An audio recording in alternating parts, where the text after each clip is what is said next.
Amigas y amigos, creo que más que escucharme haciendo presentaciones, estoy deseoso, como todos ustedes, de escuchar a don Pedro David. Por lo tanto, mi presentación no puede ser muy extensa, ni tiene que serlo, tratándose de un personaje como don Pedro David, mi entrañable maestro y amigo.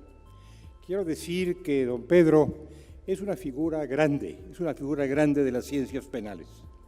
Es un hombre admirable que al lado de su esposa Elisa, exrectora de la Universidad Kennedy de Buenos Aires, ha desarrollado una carrera fecunda en distintos planos, en el nacional argentino y en el internacional.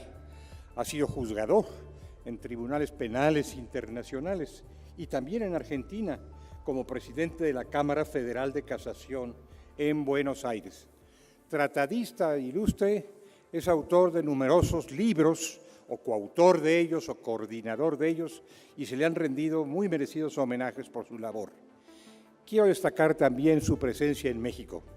Desde hace muchos años, pero muchos, bueno, quizás no tantos, ¿verdad, mi querido Pedro? Porque no podrían ser muchos en el caso de nosotros, que somos gente joven. Pero desde hace algunos años ha estado muy vinculado con México. Conoce a México y quiere a México. Del mismo modo que en México se le conoce y se le quiere. Yo le recuerdo como orientador, como asesor de distintos proyectos penales en este país, que tuvieron que ver con menores en conflicto con la ley penal, con sistemas penitenciarios, con legislación penitenciaria y con formación de personal. Todo esto expone pálidamente, de una manera muy concentrada, la figura ilustre que es el doctor Pedro David. Lo dejo con ustedes, o los dejo a ustedes con él, seguramente muy interesados, como yo, en escucharle, en recibirle de nuevo. Lo estamos haciendo en México, que es su segunda patria, aun cuando ha recorrido el mundo entero, prodigando sus conocimientos, pero aquí tiene una segunda patria y espero que su estancia entre nosotros sea muy grata para él y seguramente será muy provechosa para nosotros. Muchas gracias. Pedro. Muchas gracias. Señoras y señores, México, como ningún otro país de nuestro hemisferio, ofrece una galaxia de grandes maestros. Y precisamente fue don Sergio García Ramírez a quien le debo el agradecimiento de esta presentación, seguido de estrellas muy importantes. El maestro Sergio Laveaga y otros maestros que son parte del territorio común de La Mancha, como diría nuestro ilustre Luis Arroyo Zapatero. Y yo añadiría, no solamente es el territorio común de La Mancha, sino también en parte del exilio. Es decir, de todos aquellos maestros españoles que vinieron a México y también a Argentina y nos dieron toda la sabiduría y también la del exilio, de un exilio combatiente por los ideales fundamentales de la libertad, de la justicia, de la independencia y de la libre investigación. Yo creo que este volumen que se ha presentado ayer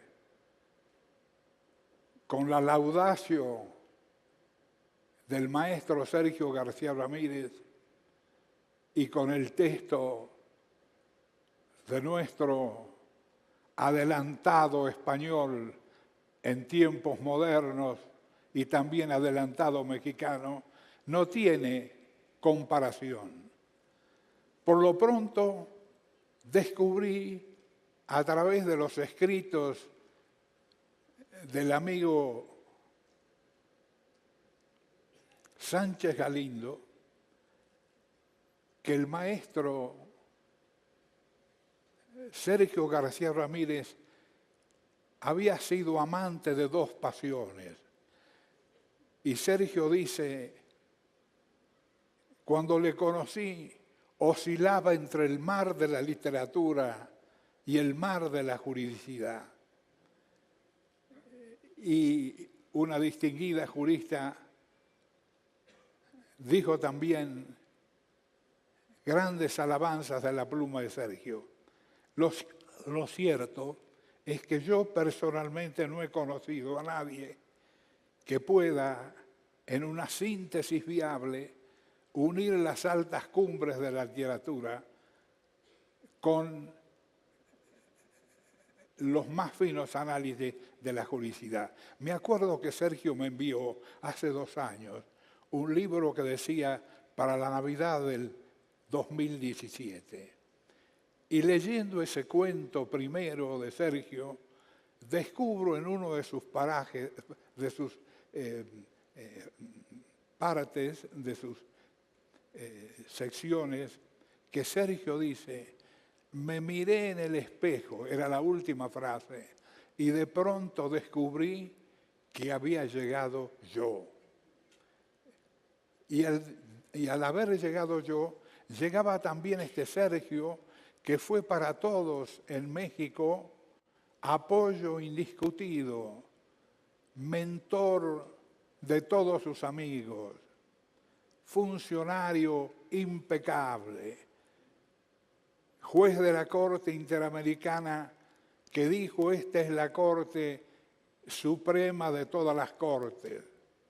No quiero extenderme más sobre la personalidad de Sergio, porque él también son sus discípulos.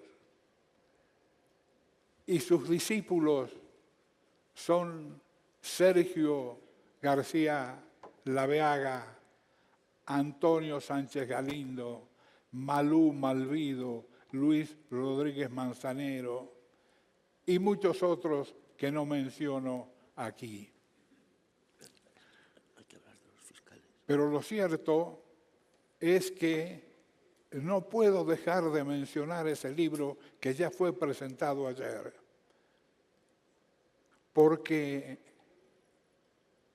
Luis Rodríguez Zapatero se adentró en las entrañas de México y exhumó todo lo que estaba oculto y puso a la luz todo lo que no había sido manifestado. De modo que, pero cierto. Es que los que están acostumbrados a viajar saben que los cuerpos cambian. Incluso a mí se me olvida el castellano cuando cambio el... Y lo que tenemos que hablar ahora es de los fiscales. Muy bien. Como tú eres amigo mío y me permites que te corrija, nada. Yo preferiría que siguieras hablando bien de mí y de Sergio y del director, pero más vale que hablemos de los fiscales, porque la experiencia de Pedro David es absolutamente espectacular. Creo que es de los pocos hispanos que ha estado en ese mundo de cosas terribles y de jurisdicción singular, particularmente desde el punto de vista del fiscal. Y siempre nos has contado cosas importantísimas que son las que ahora vamos a abordar. Muy bien. Con nuestro agua. Tomo ahora las directivas de nuestro querido Luis Arroyo y comienzo con la creación de los tribunales internacionales en 1993 y 1994.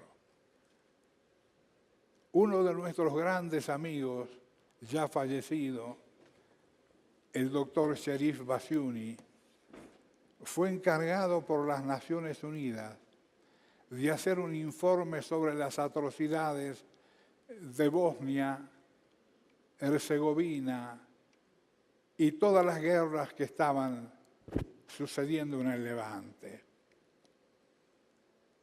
Debo decir también que el Levante no tuvo solamente esta guerra. Ya en 1919, cuando se hace la conferencia de París, no existía la Yugoslavia, sino el reino de serbios y croatas, y trágicamente en 1990 tampoco existía la Yugoslavia. Se había diluido en el fragor de la guerra. En 1919 había un joven diputado del Ministerio de Defensa inglés, un joven de 28 años, que se llamaba Winston Churchill. Y cuando le preguntan a Winston, ¿y qué le parecen los Balcanes?, Winston contesta, creo que producen más historia de la que pueden digerir. Es decir, por primera vez acuña la frase que hay países que producen tanta historia que inevitablemente no la pueden digerir, causa indigestión. Y al mismo tiempo el presidente norteamericano Wilson fue sancionado por el Congreso por haber viajado a la conferencia de paz. El Senado norteamericano dijo, no merece Europa la visita del presidente, no es de tanta importancia que pudiera participar en las conferencias de paz. Finalmente, en ese proceso, caído ya el Imperio Otomano, los países se dedicaron a inventar mapas.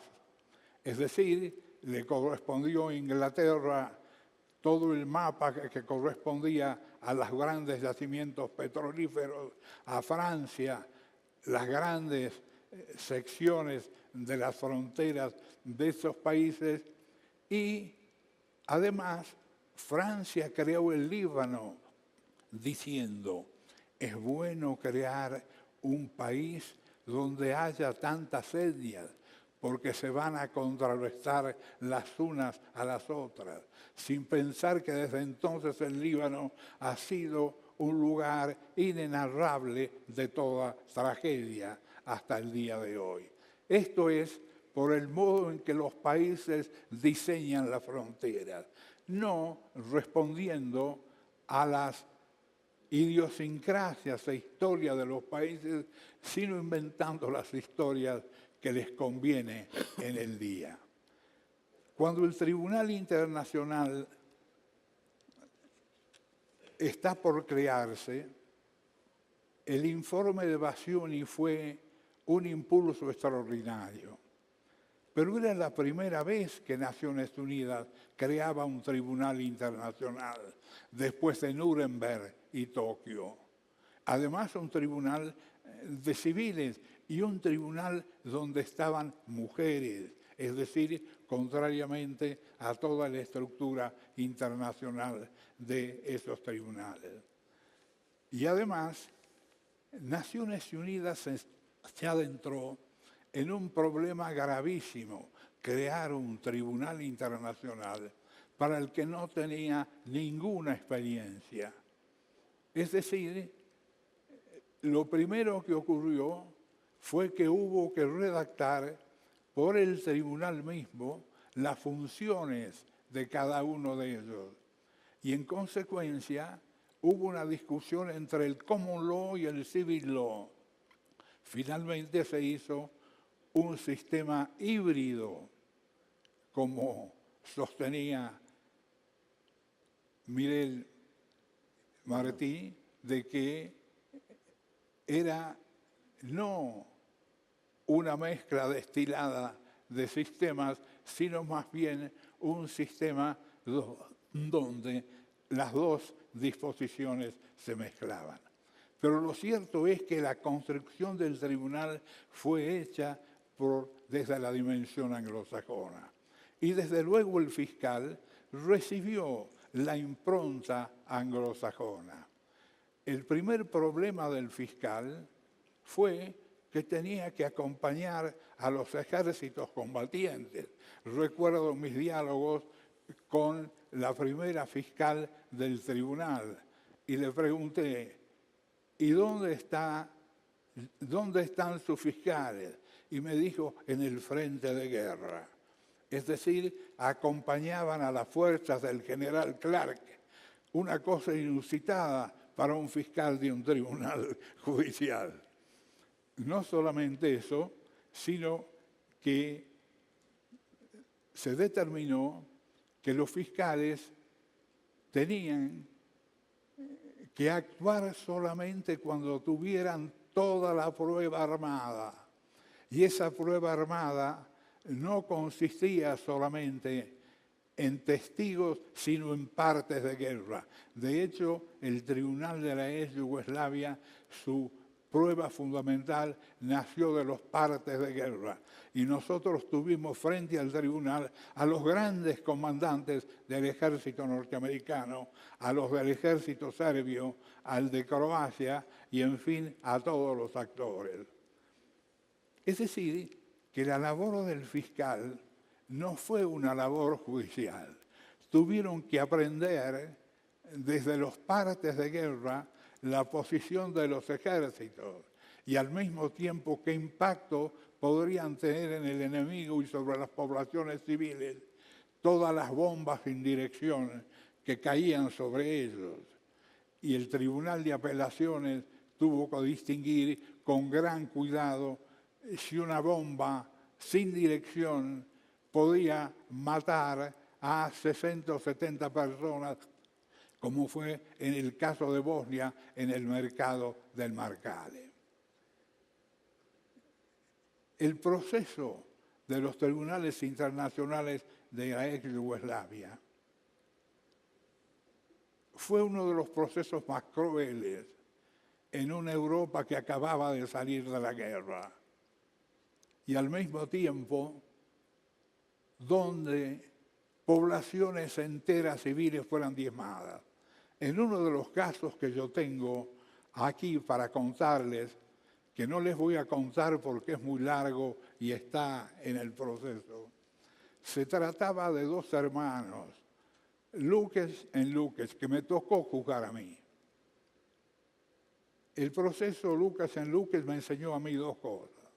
Primero, Hannah Arendt hablaba de la banalidad del mal, pero este señor Lucas leía el Corán todos los días en las sesiones en frente de las poblaciones que había masacrado. Le tuvimos que prohibir que lo hiciera porque era una provocación terrible hacia las víctimas. Es decir, no todos los genocidas actúan desde la banalidad del mal. Hay genocidas que realmente traen en sí todas las pasiones de la más infinita crueldad. Recuerdo que el psiquiatra de Lucas en Lucas, en medio de la sesión, me dice: Lucas actúa así porque le habían muerto un amigo en la guerra, o sea, en un ánimo de total venganza. Y yo le contesto en frases de Viktor Frankl, que fue un psiquiatra muy importante que trabajó en la Universidad Kennedy y que dijo: la responsabilidad de cada ser humano no es obsequiada, hay que conquistarla. Es decir, que la responsabilidad por la vida del otro es una inmensa responsabilidad en manos de cada uno. ¿Qué hizo Lucas en Lucas? En una población de Bosnia que se llamaba Visegrad, que mereció el premio Nobel hace algunos años, porque la novela se llamaba Visegrad, un puente sobre el río Drina. Allí convivieron durante 7 siglos musulmanes, católicos, ortodoxos y toda la gama de religiones del mundo. Siempre vivieron en paz. ¿Y qué hizo Lucas en Lucas?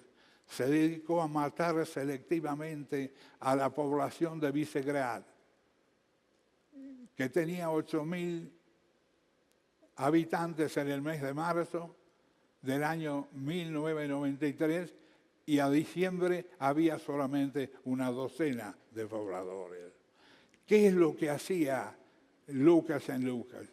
Juntaba familias enteras y amigos en casas determinadas, les prendía fuego y afuera estaban los soldados con las metrallas, y el que conseguía salvarse del incendio era asesinado. Una sola persona se salva de Visegrad.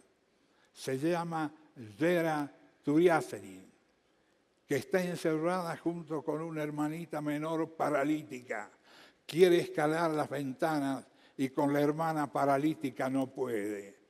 Sale llena de quemaduras, tan llena de quemaduras que le pide al ejército serbio que rodeaba la casa y disparaba a mansalva: quiero que me maten porque ya no tengo por qué vivir. Todo lo que tenía sobre la tierra ha desaparecido. En ese enclave de 70 personas estaban bisabuelos e infantes de 4 a 5 meses. O sea, cuando llega al tribunal,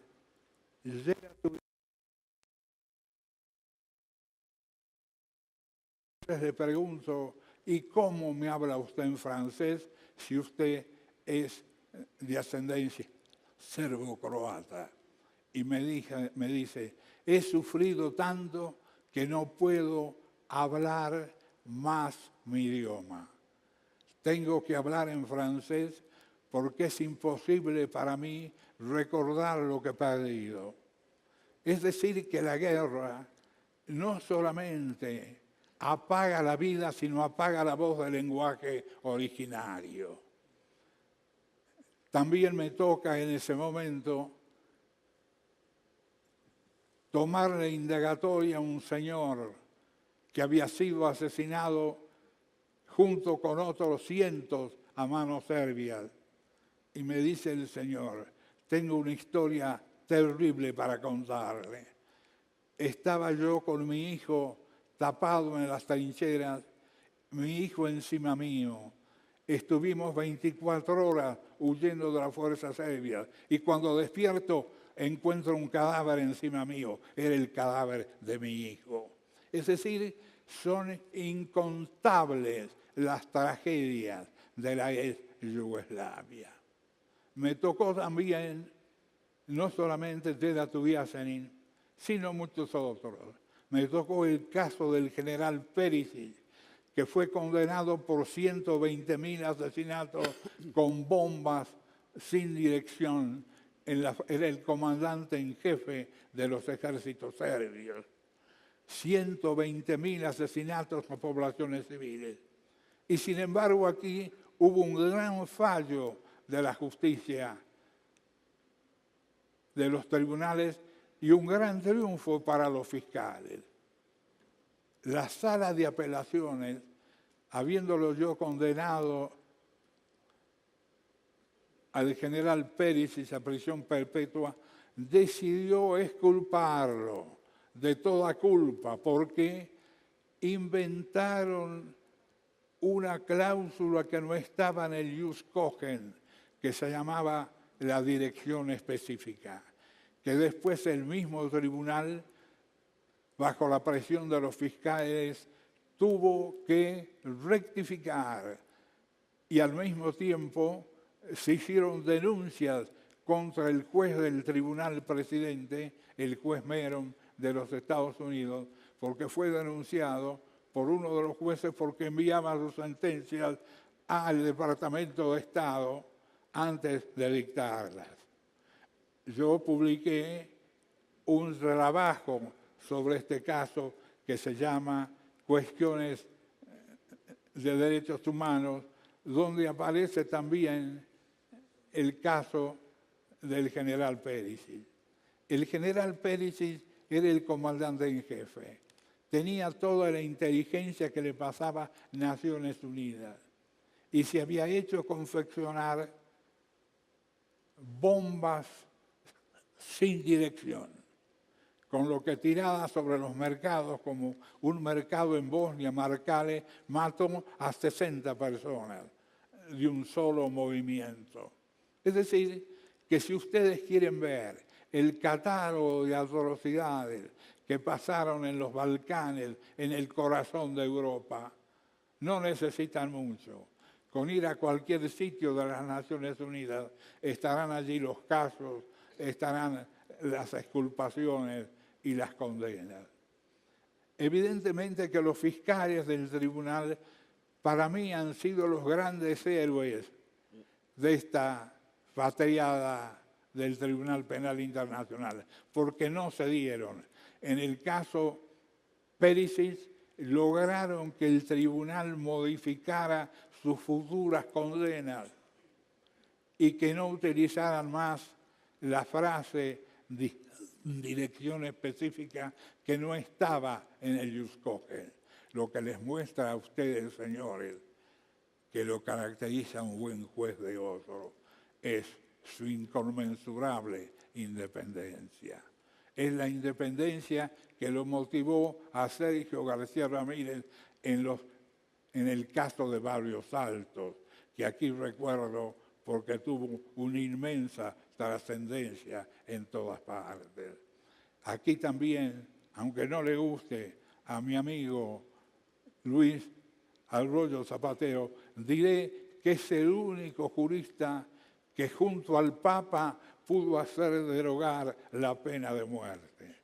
Yo no sé si es cardenal o va a serlo, pero lo cierto es que después de su visita al Papa, el Papa decidió cambiar el catecismo católico con el que yo nací. De modo que tengo que aprender ahora el artículo 323, que dice: la dignidad humana no puede borrarse aún en el caso de los más graves crímenes. Pido un aplauso para Luis. Y dirán ustedes, ¿y por dónde vamos? Pues es que cuando fue invitado don Pedro David a hablar de estas cosas, el director sabía muy bien lo que quería. Porque la justicia y los trabajos de la justicia no son burocracia, aunque muchas veces lo sean. Muchas veces en el debate sobre las instituciones y sobre las reformas, como ocurre con la cuestión del fiscal, nos parece que son cosas de tecnologías, de dogmática, siempre tan complejo. Bien al contrario, lo que nos ha narrado Pedro David, visto desde el escaño de un tribunal, es la gloria humana de su labor como jueces, como fiscales y como abogados. Porque frente a aquel mar de horror, la única cura era esa justicia internacional.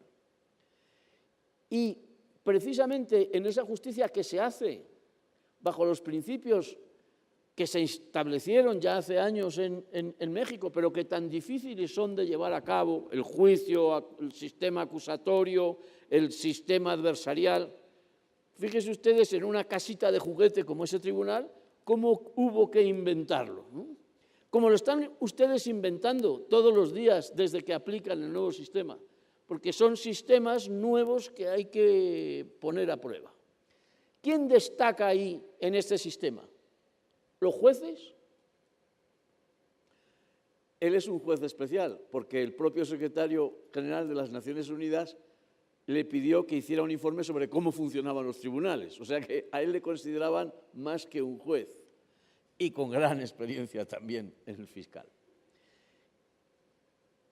La figura extraordinaria es el fiscal, que es lo que tú has venido a decir. Absolutamente. Y los jueces son muy estáticos. Absolutamente. Los fiscales han sido inexorables en esta situación de los tribunales internacionales. Yo tuve que hacer en el año 1999-2000 un informe sobre todos los tribunales internacionales, Yugoslavia y Ruanda, a ver cómo funcionaban. ¿Por qué? Porque el Consejo de Seguridad estaba muy preocupado por la duración de los juicios. Los juicios no terminaban nunca y se trataba de pasarle la pelota uno a los otros cuando la cuestión celeridad era esencial en juicios de lesa humanidad. Hicimos entonces una serie de recomendaciones que las tengo aquí con mi trabajo, 240 de ellas, entrevistando a todos los jueces de todos los tribunales, tanto en Arusha, en Tanzania, Ruanda, como en La Haya. ¿Y qué pasaba?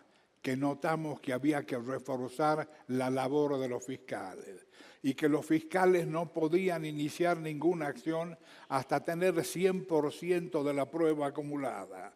Se tratara de la prueba de los partes militares, se trataba de la prueba de los comandos militares. Tuvimos que hacer comparecer desde el general Clark, que comandaba los ejércitos de Estados Unidos, hasta el delegado de Clinton, que ordenó el bombardeo en Sarajevo. Es decir, para eso el fiscal necesitaba absoluta independencia. ¿Cómo hicimos para darle independencia al fiscal? En primer término, le dimos la más alta jerarquía que tenía Naciones Unidas, subsecretario general de Naciones Unidas. El único superior que tenía un fiscal era el secretario general de las Naciones Unidas. Y en segundo lugar, para que nadie en Holanda o en ningún país pudiera mezclarse con él, le dimos el título de ministro extraordinario y plenipotenciario con todos los poderes. De modo que ni desde Holanda ni desde ningún país pudieran meterse con el fiscal. No solamente eso, descubrimos que las reglas del fiscal y los jueces eran absolutas. Cuando yo entré de juez me dijeron, no se olvide usted que no puede recibir a los fiscales en su despacho. Ningún fiscal puede entrar a su despacho con ningún motivo. Lo verá usted en la sala de audiencias. Pero ni socialmente, ni amistosamente, ni de ninguna forma usted puede conocer a los fiscales. O sea, no solamente era una separación física, sino una separación cultural. Y por ello yo siempre sostengo que fiscales y jueces pertenecen a dos planetas diferentes. Es decir, el planeta que acumula las pruebas y juega a toda costa por la verdad, y el juez que valora las pruebas y de vez en cuando o generalmente está a merced de otros intereses o de otras presiones. Pero nuestros fiscales en La Haya consiguieron lo que no consiguió nadie, revertir la jurisprudencia del tribunal en el caso Pérez. Hay 5 fallos que muestran que la Corte de Apelaciones se equivocó e inventó una cláusula que no existía en el jus cogens, en el derecho consuetudinario, que era esta cláusula de la especificidad genérica y específica para los casos. Es decir... Te pregunto una cosa. Sí.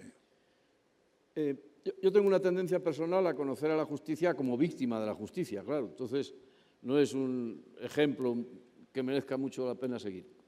Yo conocí un tribunal funcionando, un tribunal internacional, invitado, no como acusado, pero invitado por Pedro David. Y me impactó algo que seguro que a ustedes también les preocupa ahora en la reforma, ¿no? Se respetaba absolutamente al acusado, que era un criminal de primera, aquel que me enseñaste, que era el jefe, era como el jefe del Estado Mayor del ejército serbio, o sea, que se lo sabía todo, pero decía que él no se había enterado de nada. Y la Fiscalía, con estos poderes que tiene, ¿no? Y unos jueces que son, a diferencia de lo que ocurre en cualquier país que establece el sistema adversarial, que tiene jueces que saben el derecho, que hablan la misma lengua. Claro, allí ni hablan la misma lengua, ni saben derecho, porque se les elige por las cosas más peregrinas. Por ejemplo, la cuota, no la de género, que eso estaría muy bien si fuera entre juristas, pero sí entre países, y ahí pasa cualquier cosa. Aquí, en cambio, tenemos la suerte de que en este sistema los jueces son expertos en derecho. O fiscales, con su inmenso poder de investigación. Y yo pensaba, ¿y la defensa? ¿Cómo pueden pensar y decir que esto es igualdad de armas? ¿Qué igualdad de armas puede haber, no entre un jefe del Estado Mayor, pero sí entre un segundo, tercero, quinto o en criminalidad común? Y hay un actor que no sé qué opinas tú en este teatro de la justicia que me parece fundamental para los acusados de débil posición, que es la defensoría pública.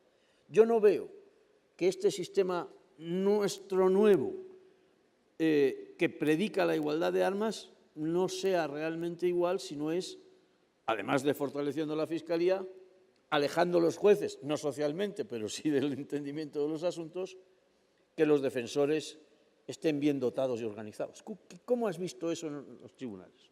Por lo pronto, el tribunal había establecido recursos infinitos para la situación de los defensores. Es decir, que lo más importante para los defensores era tener una capacidad de defensa probada en juicios internacionales. Y en segundo lugar, tenían que responder al estudio pormenorizado de todo el caso. Recuerdo que tuvimos que expulsar a un defensor que no tenía sino entrenamiento en juicios domésticos de los países y en consecuencia no entendía la dinámica internacional. O sea, los fiscales y los defensores eran una parte esencial del trabajo.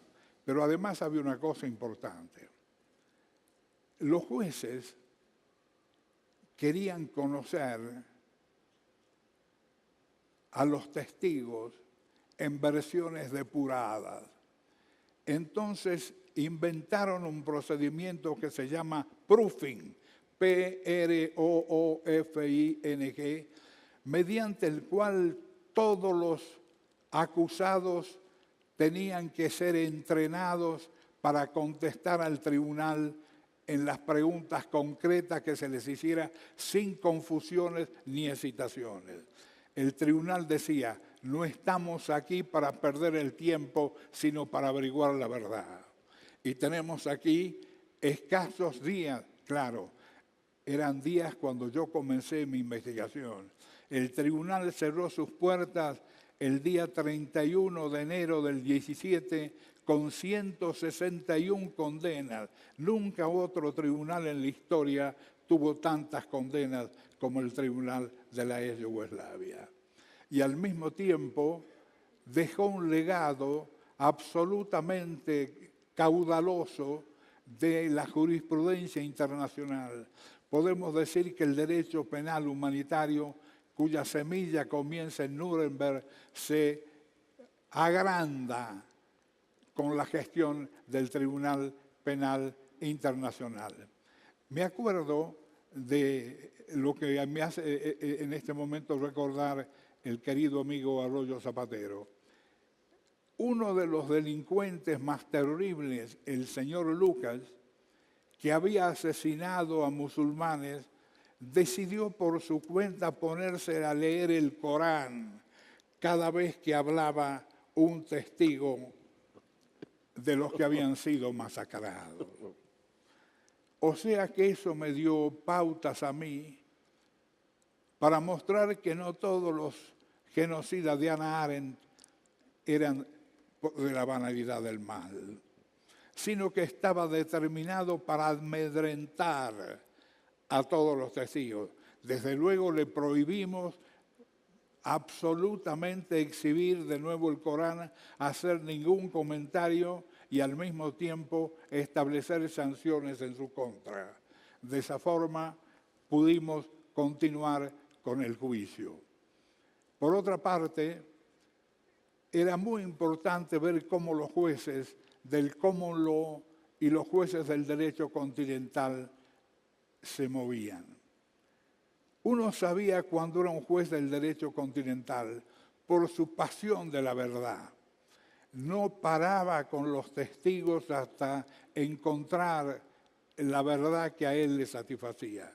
Los jueces del common law eran testigos, árbitros de un juicio que no les pertenecía. Pertenecían a las partes, pertenecían al acusador y a la defensa. De modo que era increíble detectar cuándo era un juez del common law y cuándo un juez del derecho continental. Porque más importante que las normas de los códigos es la cultura, señores.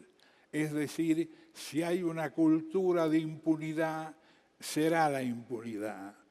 Si hay una cultura de inexorabilidad, será la inexorabilidad, que no está en las normas del código. El código se hace de normas, pero es la conducta la que rige las normas. Una norma puede servir para cualquier cosa, pero la conducta de los fiscales tiene como único y motivo central el ejercicio de la función punitiva sin exclusiones, sin excepciones. Y nosotros lo pudimos ver cuando llegaban los jefes de Estado. Los jefes de Estado creían tener inmunidad, pero el fiscal dictaba órdenes de arresto y el Consejo de Seguridad estaba allí para hacerlos cumplir. No siempre el Consejo de Seguridad actuaba, pero la mayor parte de los casos, cuando se trataba de un jefe de Estado que no asistía, una orden de arresto del Consejo de Seguridad y la pedía el fiscal. O sea, el fiscal tenía que tener suficiente lejanía e independencia de los poderes fácticos que pudiera cumplir con su misión. Por eso yo en esta breve charla he traído 111 páginas que no pienso leer. Les digo, el fiscal es la garantía de todas las conquistas democráticas de nuestros países. Con buenos fiscales, la justicia puede a veces sacarse la venda. Sin un fiscal no hay justicia, por más que los jueces sean virtuosos y generosos. Y recuerdo aquí de nuevo que tienen que ustedes volver a la jurisprudencia de la Corte Interamericana de Derechos Humanos, lo mismo que a la Corte Europea de Derechos Humanos. Dice García Ramírez que tal vez el mérito más grande de la libertad consiste en la libertad de sancionar lo delictivo, porque eso es la única forma de asentar una libertad permanente y duradera. Yo quiero rendir ahora un homenaje a México, ya le rendí un homenaje a Luis, pero quiero volver a la laudatio de Sergio. Evidentemente, Sergio es una pluma absolutamente de una gran distinción. Yo diría, tenemos un escritor de jurista y un jurista de escritor, y ambos hacia el máximo nivel. El amigo querido Laviaga, quiero agradecerle esta invitación y al mismo tiempo decirle que él, que forma parte legítima de la galaxia que se ha creado en México después de la labor de García Ramírez, le debo yo muchas cosas importantes, entre ellos que INACYPE haya dado lugar a alguna de mis modestas obras. Pido un aplauso por Sergio Laviaga. Y con esto, señores, me despido y les pido disculpas.